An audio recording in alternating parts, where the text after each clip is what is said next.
health, education, climate. The United Nations, the World Bank, private actors. Locally rooted institutions, locally rooted experts. What we're really talking about is a very complex ecosystem. How do we find the interlinks? To innovate and come up with the best solutions. To actually rethink what we do as a broader development community. You're listening to the CGD Podcast, where we explore smart policies for a better world. Each episode highlights an important development topic. Hosted by a CGD researcher and featuring experts from around the globe. Tune in to learn how independent research can bring global prosperity. Welcome to the Center for Global Development podcast. I'm David Evans, Director of the Global Education and Child Wellbeing Program here at CGD. Today, we're going to speak about Venezuela and its economic future. Since 2013, Venezuela's income per capita has dropped by at least 70%, and even more by some estimates. And it has the highest poverty rate in all of Latin America. At the start of 2026, President Nicolás Maduro was removed from power. The country faces huge uncertainty, but one thing is clear: Venezuela is at a turning point. So, everyone is asking, what is next for Venezuela's economic future? I have two experts with me here today to help answer that question. Dany Bahar is the director of CGD's Migration and Displacement Program. Dany grew up in Venezuela, earned his first university degree there, and has published widely on Venezuelan refugees. Welcome, Dany. Thanks for having me, Dave. Liliana Rojas-Suarez is the director of CGD's Latin American Initiative and has published extensively on financial crises, especially in Latin America, and the development impact of global financial flows. Welcome, Liliana. Hi, Dave. Thank you for having me here. Thank you for being here. I cannot think of two people I'd rather be discussing this question with. Dany, you grew up in Venezuela. Tell us a little bit about the changes you've seen in Venezuela over the years. Venezuela is a very sad story of a country that once was one of the wealthiest nations in Latin America and was a magnet of immigration. Venezuela had a lot of people coming from all parts of the world, from Europe, from Spain, from Italy. My own grandparents were Holocaust survivors who actually fled to Venezuela. It was the only country that let them in. And the Latin Americans fleeing from dictatorships all over the place. And I'm saying this because that also shows that it was a country that was growing, wealthy, very diverse and rich. I always remember this image of the airport in Caracas that has a bunch of planes, including the Air France Concorde. And it's an oil-rich country. During the 70s, when the world experienced this boom in oil prices, Venezuela became very wealthy due to the high price of oil. That, of course, brings a lot of economic issues to think about how to manage that. But from being a wealthy country and a magnet of immigrants, Venezuela became a very poor country, one of the poorest in the region, and the source of the largest refugee crisis in the world as of today. So how does this happen in 20, 30 years? So I was growing up in this country that had kind of a lot of inequality in the 80s, but it was still a rich country, a very strong democracy for 4 years. In 1999, Hugo Chavez gets elected. He's the same person who a few years before was in the military, and he tried to overthrow the government, the democratic government, through a coup and failed, but then he actually ran in elections and won. And since he was in power, a lot of reforms started happening in which very slowly the country lost its democracy, essentially. A lot of the institutions started to crumble. More and more power was concentrated in the executive. And at the same time, Chavez got elected numerous times. They changed the constitution, et cetera, et cetera. And the first few years of Chavez were, to some extent, people will say they were economically good. And the reason of that is that Chavez enjoyed the longest and largest oil boom in the history of Venezuela. The price of oil was very high for a very long time. So, there were some achievements in terms of lowering poverty and lowering inequality. But when the price of oil collapsed in 2014, something that affected everywhere in the world, but in Venezuela in particular, you started to see everything crumbling from the economic perspective. Because you had a country that at that point was heavily dependent on imports because the private sector had so many regulations in terms of price controls and that they just couldn't produce anything locally. And because the price of oil was so high for so many years, they were able to get a lot of money from the exporting and use all that to buy the most basic necessities through importing.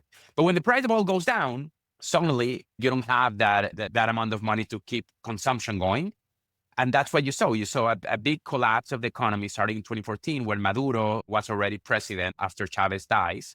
And that starts one of the biggest crises that we've seen, which converts into a drop of the GDP by, according to some estimates, 70, 80% since, which is it's a huge drop in GDP in a country that didn't have war. It was all man-made by bad policies.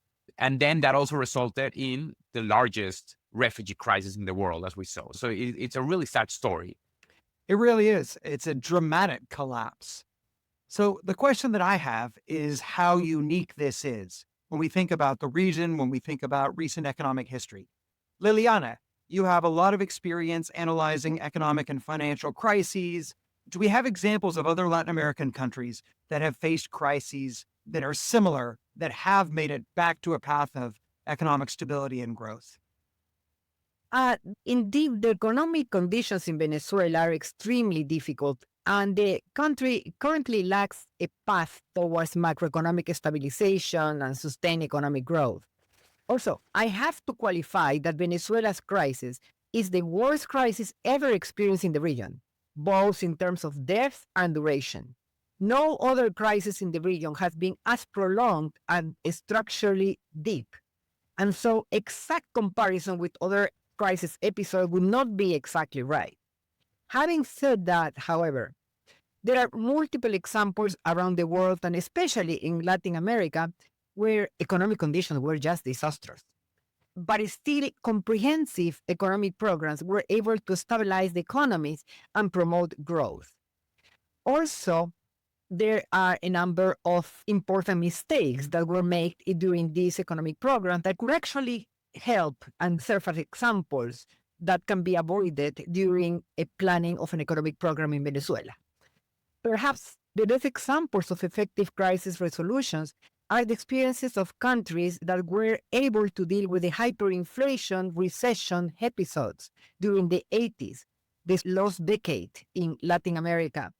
That included, among others, countries like Brazil, Bolivia, Chile, Mexico, and Peru. Take Peru, my native country. Peru experienced hyperinflation and deep recessions in the mid-80s. In Peru, GDP declined by about 25% cumulative, and poverty rose above 60%. And malnutrition and urban hardship really increased significantly. This is less than Venezuela, but it's still extremely large. As Venezuela now, Peru also defaulted on its external debt and cut relations with the IMF in the late 80s. So a lot of similarities, right? Under those very dire conditions, Peru established a comprehensive stabilization program in 1990 exactly that was able to restore the country's access to the international capital market. And as you know, Peru by now is one of the most stable economies in the region. However, this is not to say, of course, that the Peruvian program was perfect. There were problems with the sequencing of liberalization policies, with insufficient support for social protection that I don't have time to discuss now.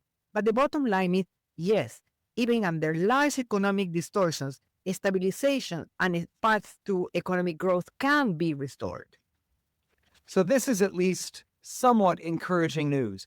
Even though we don't have crises of quite the same depth and duration, we do have a history of crises in the region, and we have some examples where countries have come out, and Peru made a fantastic transformation.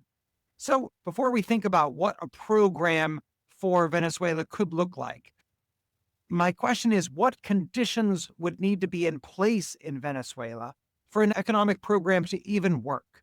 Liliana, as we think about Peru, or as we think about other countries in the region that have recovered from crises, what do we learn about what needs to be in place? Okay, any pro-growth program needs fresh investment. That's number one. There is no way that economic activity is going to flourish if investment is lacking. Now, given the significant deficit of the public sector, large public investments are not in the cards in Venezuela. Venezuela needs investment from the private sector. But at the same time, there has been a dilapidation of the local private sector, so the country needs foreign direct investment. But if I've learned something from previous and current experiences, is that foreign direct investment doesn't come unless there is sufficient credibility in the institutions. Now, in my view, funds are not going to flow to Venezuela unless it has assurances of the rule of law, even if the US were going to give guarantees. The question in investor minds would be something like, okay, for how long are these guarantees going to be extended? Are these guarantees credible?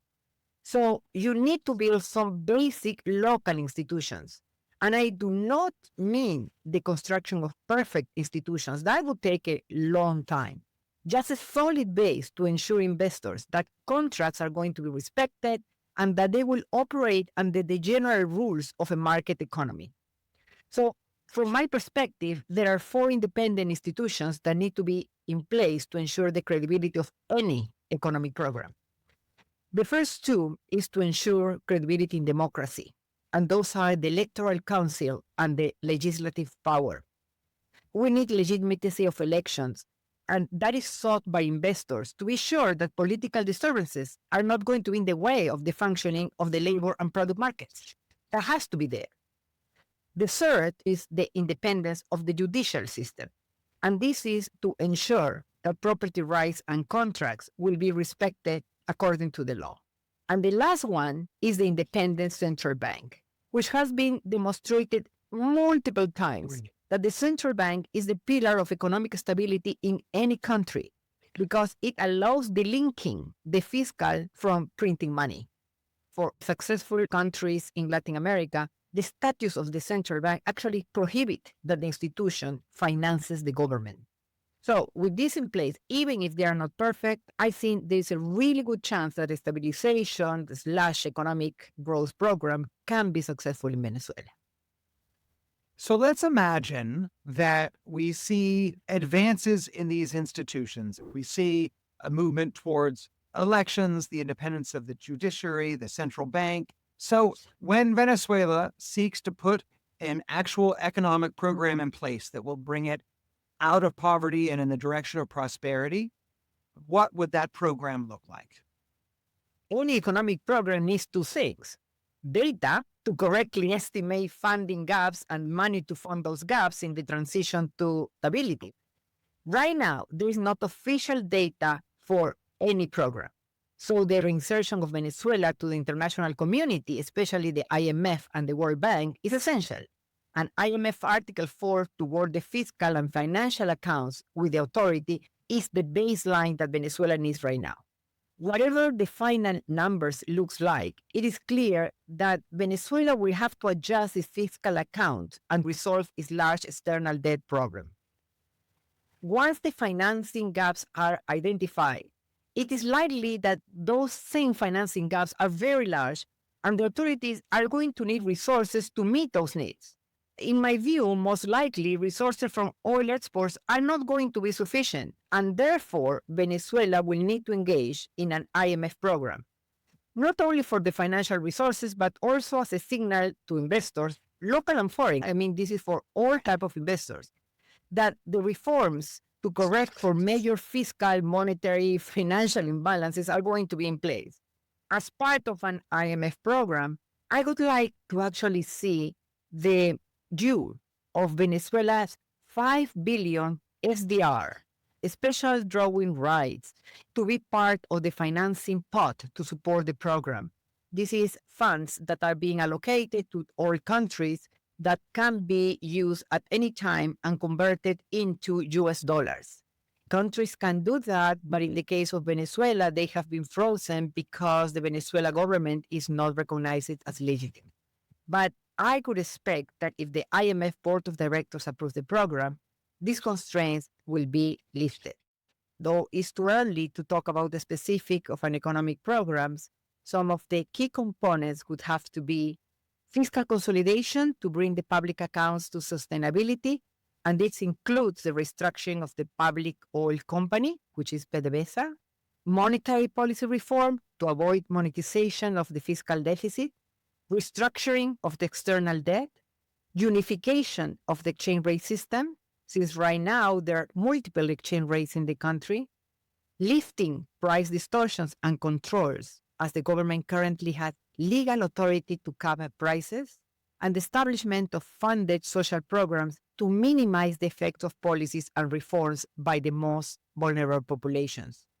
So right now, there are more questions than answers, Dave, especially on the timing and sequence of different reforms. There are questions such as, should Venezuela dollarize officially, since this already dollarized de facto, right? But a sustainable dollarization requires large accumulation of international reserves, and Venezuela is very far from that. So this is just the beginning of a conversation. Clearly, that's the case. And this is an impressive list of reforms that you mentioned that could be in place to put Venezuela on the right economic path. Now, you mentioned, obviously, one of the resources that Venezuela has is oil. That said, the last time oil production was as low as it is today was in the 1940s, nearly a century ago. Dany, how much can Venezuela look forward to oil exports for stabilization purposes? That's a great question, Dave, because Venezuela has a lot of oil. It actually has the largest proven oil reserves in the world. But here's the thing. Oil below ground costs $0. Nobody wants to buy the oil below ground. People want to buy the oil that has already been out to pump your tanks, etc. So how do you get that oil out? Well, Venezuela actually was very successful doing that for decades. We mentioned before PDVSA, which is the state-owned oil company, which has the monopoly of the Venezuelan oil because the Venezuelan oil was nationalized in the 70s. And you know what? It was a very strong, world-renowned company with amazing engineers for many years, with R&D centers. Actually, my uncle was a PhD physicist who went back to Venezuela to spend his career doing R&D in the oil industry. And then Venezuela, even during Chavez year, this momentum of this very strong company was there. Venezuela was actually producing at some point in its peak about 3.5 million barrels of oil per day. And that was also part of what explains the wealth that was generated during the Chavez era. But then actually Venezuela today is producing perhaps a third of that. At its lowest point, it actually produced about 300,000, 400,000 barrels per day, which is a minimal amount. And over the past few years, it has gone up again to 1 million barrels per day. You might ask, how does that happen? How do you lose your production capabilities? Well, a bunch of things, including lack of maintenance, some mismanagement of the company, the fact that the company, because it's a state-owned company, was actually used as a vehicle for corruption. And I think the number of employees of the company exploded during the Chavez era, and it was used for social programs or things of that sort. And you also have a big exodus of some of the experts and the talent. So the company lost a lot of its abilities. So what does that mean? It means that, yeah, Venezuela has a lot of oil under the ground. And the big question is like, how do you actually bring it back? I think some of the infrastructure, even though it's not super well maintained, is still there. Sometimes economists, when we think about going up sometimes is faster when it's recovery than when you're kind of quote unquote in the frontier. So if you are so low at 1 million barrels per day compared to where you were 10 years ago, 3 million, maybe with some low hanging fruit, some modest investment, you could go up to maybe 1.5, something like that. But to go back to 3 or 3.5 or more, that's going to be a much more difficult endeavor, which will require, as Lina was saying, a lot of foreign investment. And for that, a prerequisite is to have a transition to democracy and to have rule of law and for investors to know that their long-term investments are actually they're going to be able to appropriate the returns. And that cannot happen under a dictatorship of the sort that we're still seeing, even though Maduro is not there. The regime, the apparatus is still there. So I think investors want to have the sense to make the big investments that could bring the oil revenues back up significantly. They need to have the certainty that their investments are going to be protected. Without that, there could be a modest increase, maybe, but it's definitely, as I agree with Liliana, not nearly enough to be able to repay or to restructure the debt that Venezuela has and in a credible way and put it back into fiscal sustainability. Absolutely. And this takes us back to those essential conditions that will need to be in place for any sort of economic program of recovery, that rule of law and trust in institutions. Now, something Liliana highlighted earlier is Venezuela's debt and the need to restructure this. Dany, what are your best estimates on Venezuela's sovereign debt right now? That's definitely a central part of the story. It's the big elephant in the room. I want to start by mentioning that these are all estimates precisely because Venezuela as a country, the official state institutions, we don't have enough data to understand where things are. And a lot of this debt, it's sovereign debt that was issued by the Republic Some of this debt was issued by the state-owned company, so it's kind of like sovereign debt. Some of this debt, it could have happened behind the door with the Chinese government, for instance. So we don't really know, but I think the estimate is that Venezuela probably has a debt of north of $150 billion to repay. Now, putting that in context, the GDP of Venezuela today, again, not something we know exactly, but it's about, let's say, $50 billion, $40 billion.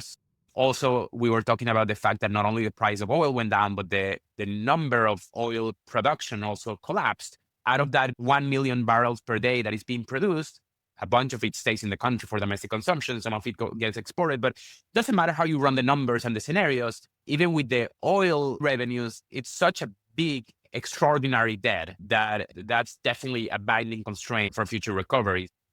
Let me, Dave, if I may say just one word or one sentence about how we got there, because the question is how people didn't know this was so catastrophic.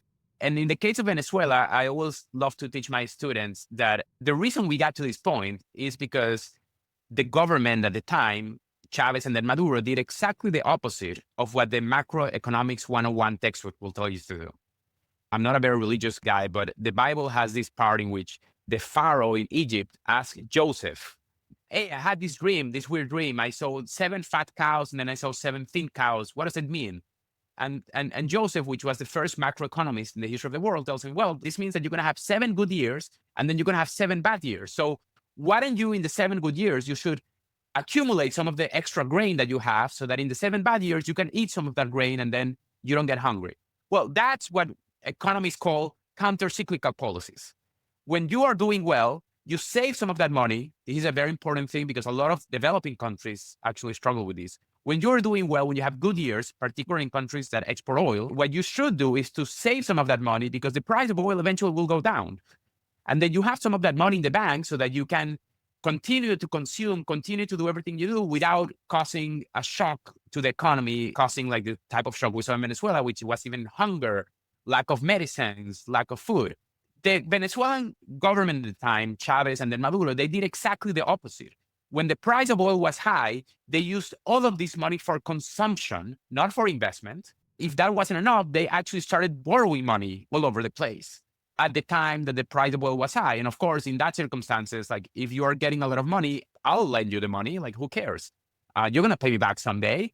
And when that wasn't enough, they said, let's print money. Let's print more money to pay for this. And then that's why you got to inflation. So all these debt thing didn't come from the sky. It's a manufactured crisis that now, of course, now the Venezuelan people, hopefully with the transition to democracy, will have to deal with. It's a very serious problem to deal with, but it's also a very big lesson for developing countries, but for all countries in general.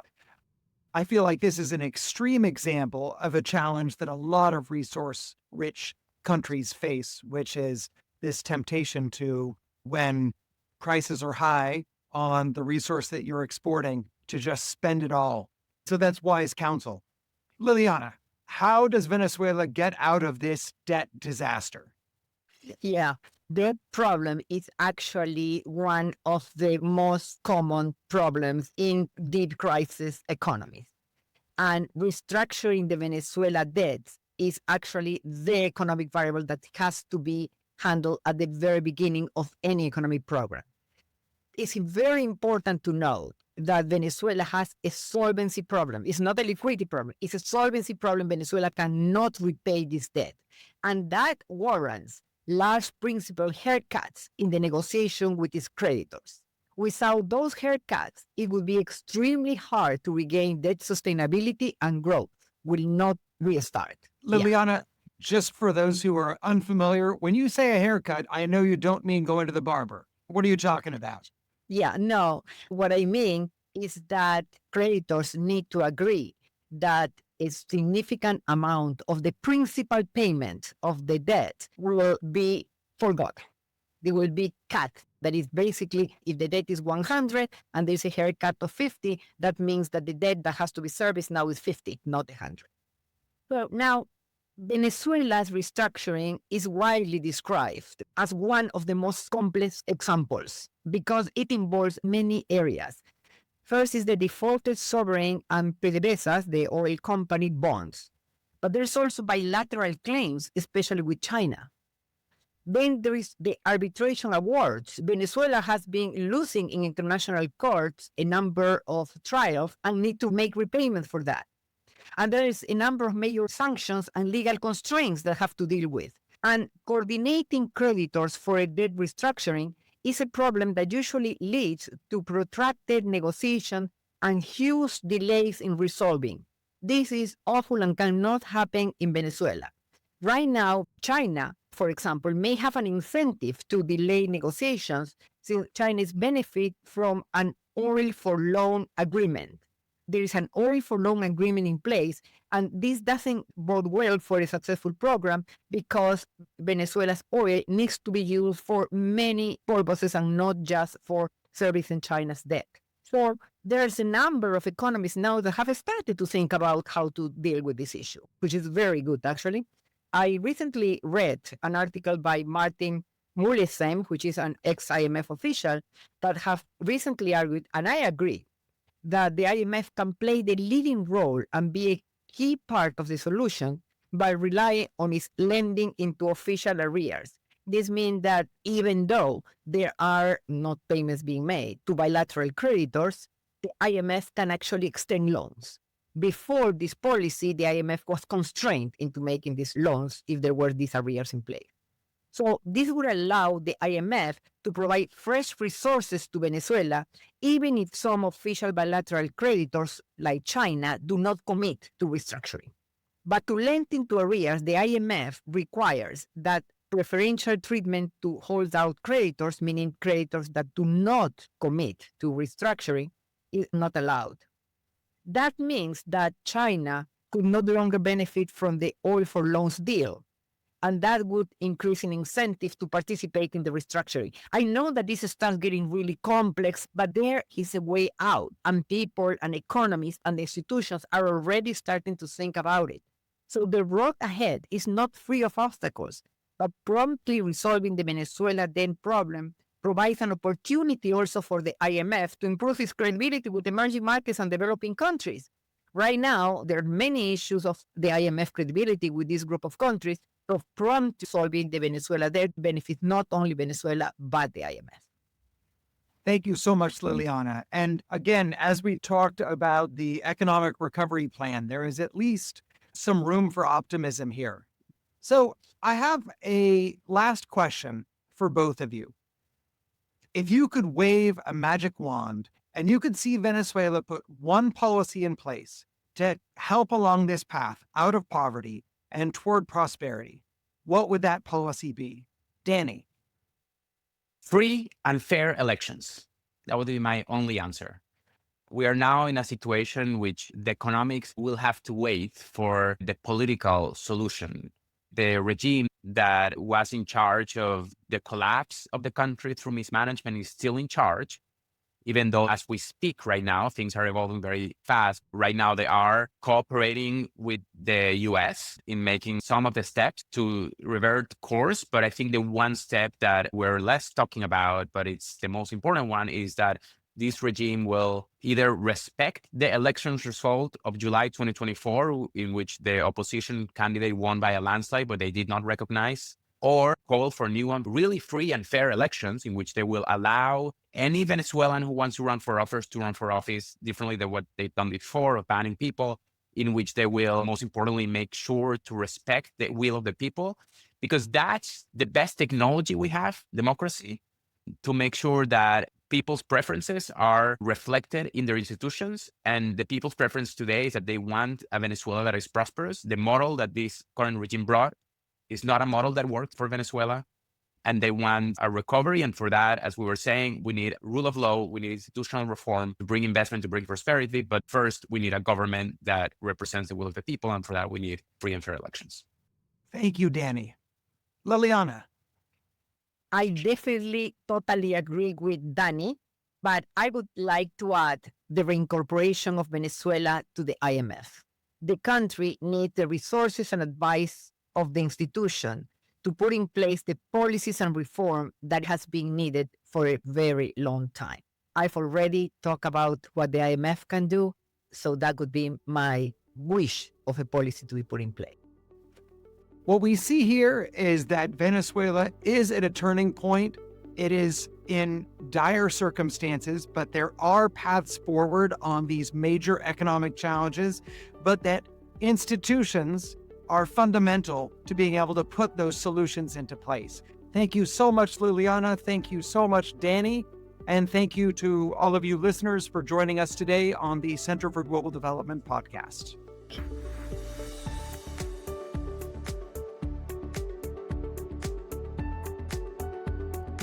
Thanks for listening to the CGD Podcast. You can learn more about the topics discussed on our website at cgdef.org. At cgdev.org. See you next time.